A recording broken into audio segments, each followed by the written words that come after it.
In other news, the dynamics between the government and the Grand Bahama Port Authority are generating significant discussions on the path towards economic growth in Freeport. The Prime Minister's resolute stance, repeatedly stressing that the GBPA isn't fulfilling its commitments and change is imperative, has sparked a vigorous debate.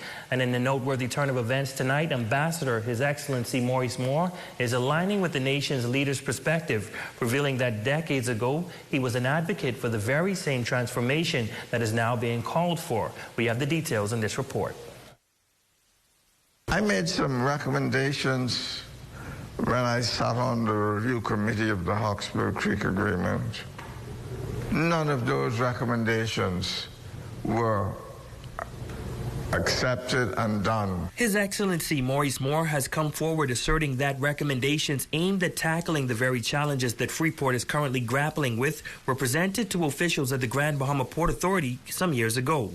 However, the proposal was not approved. ZNS News pressed to obtain a copy of those recommendations, but the attempt was unsuccessful.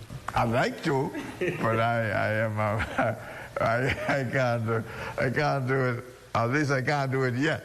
While he was not willing to disclose the nature of those recommendations, he says they will be made known to the public sooner than later. There is a desire in the government, the present government, that they feel that our second city, the running of it, needs to have greater Bahamian influence. According to Moore, those proposals were a product of collaboration among some of the most astute minds in the Grand Bahama business community.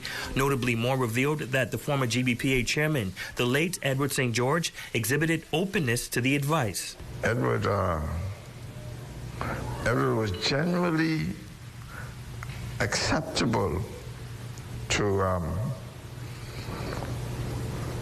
most of the recommendations that you made, because what it did, it brought in the licensees.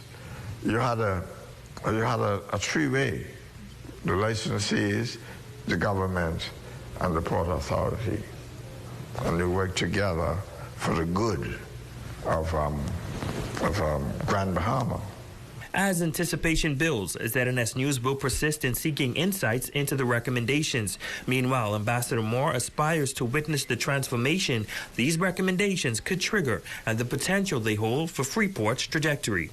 This is our second city. This is the only country in the world who has a second city run by some lady, and she do what she feel like.